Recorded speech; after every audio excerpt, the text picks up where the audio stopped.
chers frères et sœurs, la liturgie de ce temps pascal nous invite à lire et relire les récits de la résurrection. C'est vraiment la source de notre foi.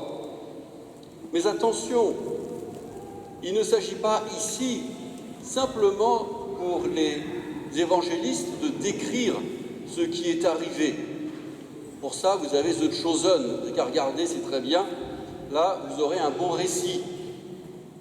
Non, les évangélistes ont mis par écrit ce qui est nécessaire pour notre foi. D'ailleurs, c'est ce que dit cette première finale de l'évangile selon saint Jean. Il est probable que l'évangile s'est d'abord arrêté là, avant que saint Jean y ajoute les apparitions en Galilée. Voilà, ces faits ont été mis afin que vous croyiez que Jésus est le Messie, le Fils de Dieu. La question n'est donc pas de savoir exactement ce qu'il s'est passé. D'ailleurs, si je confronte les évangiles, je vais trouver un certain nombre d'incohérences. Je peux vous en donner quelques-unes, très faciles. D'après saint Luc, les 2 pèlerins d'Emmaüs, le soir de la résurrection, rentrent à Jérusalem après avoir reconnu le Seigneur et ils rencontrent les 11 qui sont au Cénacle. Mais justement, saint Jean nous dit que Thomas n'est pas là, donc les 11 ne sont plus que 10. Déjà, ils ne sont pas d'accord. Ou bien, même sans sortir de ce chapitre de saint Jean, je l'ai pris en cours de route, mais vous savez qu'avant, il y a l'apparition à Marie-Madeleine. Marie-Madeleine, eh bien, voit Jésus et ne le reconnaît pas. Alors que, quand il apparaît au Cénacle, les disciples le reconnaissent tout de suite. Alors, ne cherchons pas ici à trouver un seul récit, mais essayons de comprendre peut-être 2 choses. La première, c'est qu'est-ce que ce Christ ressuscité? Qui est-il? À quoi ressemble-t-il? Et puis la deuxième, c'est le fruit de cette apparition, c'est comment vient la foi et comment ma foi est une réponse à la présence du Christ ressuscité. Donc, première étape, est-ce que Jésus est reconnaissable ou non? Les fameux pèlerins d'Emmaüs ont quand même réussi à marcher avec lui tout l'après-midi sans le reconnaître. Mais par contre, quand il apparaît au Cénacle, il est tellement semblable à ce qu'il était 3 jours auparavant qu'il a encore la marque des clous dans les mains. Curieux que les pèlerins ne l'aient pas vu ça. Lui pas demandé, tiens, tu t'es brûlé, je ne sais pas, il y a des gros bandages, enfin... Et quelque chose, si on essaie de comprendre, on va être très déçu. Par contre, ce que je comprends, c'est donc que ce n'est pas l'apparence qui est essentielle. Jésus a un corps de ressuscité, il peut rentrer alors que les portes sont verrouillées. Il faut qu'il précise quand même, ça c'est dans saint Luc, qu'il n'est pas un fantôme. Et d'après saint Luc, on lui donne un poisson à manger. Donc c'est un corps réel quand même, et un corps qu'on peut toucher, puisqu'il va inviter saint Thomas à le toucher, alors qu'il a demandé à Marie-Madeleine de ne pas le toucher. Bon, après ça, il y a des privilégiés. En tout cas, voilà, un corps de ressuscité, ce n'est plus tout à fait le corps que nous connaissons, mais ça permet de bien l'individualiser. C'est bien lui qui est là, et surtout, il est bien vivant, non seulement en tant que Dieu, évidemment, mais il est bien vivant dans sa nature humaine. Jésus est ressuscité dans sa nature humaine. Donc cet aspect, eh bien, c'est non pas ce qu'il y a à voir qui va susciter la foi, mais c'est la présence du Christ. Présence à Emmaüs, présence devant le tombeau à Marie-Madeleine et présence ici au Cénacle. Le voilà le point commun de ces apparitions. Il n'y en a qu'un seul qui n'a pas besoin de la présence, il est très fort, c'est saint Jean. Souvenez-vous, il se penche au tombeau, c'est le début du chapitre 20 dont nous avons lu la fin. Il se penche, il vit et il crut. Il voit qu'il n'y a rien à voir, il voit l'absence, lui. Et cela lui suffit pour croire. Eh bien, Jésus dira tout à l'heure, heureux ceux qui croient sans avoir vu.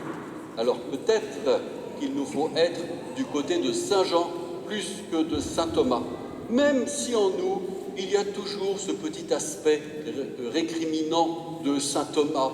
on aimerait bien que ce soit un peu plus facile, que ce soit un peu plus évident. Moi, j'aurais bien aimé, en particulier, que Jésus apparaisse à Pilate. Ça aurait été rigolo quand même. Après tout le dialogue qu'ils avaient eu, et puis Jésus qui dit à Pilate, moi j'ai des légions d'anges, et Pilate qui ne le croit pas, mais qu'est-ce que la vérité? Ça aurait fait sensation. Mais Pilate aurait-il pu croire? Pas sûr. Jésus apparaît à ceux qui vont être capables de l'accueillir et de pouvoir répondre avec la foi. C'est donc ce deuxième aspect. Le but des évangiles est de venir ici susciter en nous la foi. Et ce n'est pas évident, Thomas est la très bonne démonstration de la difficulté. Si vous lisez bien, ça veut dire que lui n'a pas été confirmé, puisque l'Esprit Saint a été donné d'après ce récit le soir de Pâques, donc aux 10, puisqu'il n'y en avait plus que 10. Donc le voilà apôtre non confirmé. Moralité, il aurait mieux fait d'aller à la messe ce jour-là, il ne faut pas sauter un dimanche, c'est pas bien. D'ailleurs, c'est peut-être exactement de ça que nous parle l'Évangile, plus que du jour même de Pâques ou du dimanche suivant. Saint Jean, quand il écrit son Évangile, on se situe dans les années sans doute 90, on est plus de 50 ans après la résurrection, après l'événement de la résurrection. Donc, il y a 50 ans d'expérience de vie de l'Église déjà, 50 ans d'expérience du rassemblement dominical. C'est peut-être de cela que nous parle le récit ici. La présence du Seigneur. Eh bien, je n'ai pas besoin de savoir physiquement à quoi il ressemblait. La présence du Seigneur n'est-elle pas sa présence eucharistique avant tout? Et dans l'Eucharistie, c'est la présence du Seigneur avec sa passion, du Christ mort et ressuscité que nous accueillons.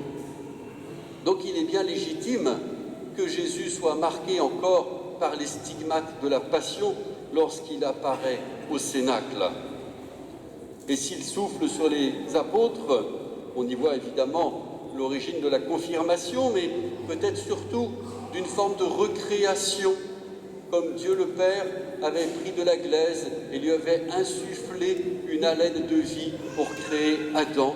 Et bien de la même façon, le Christ ressuscité va recréer ses apôtres pour une vie nouvelle, la vie nouvelle d'enfants de Dieu, une vie nouvelle sous le régime de la grâce. Là voilà cette Église neuve qui va célébrer le Christ, et le Christ se rend présent. La première Église a quand même un petit peu de mal à écouter le Seigneur.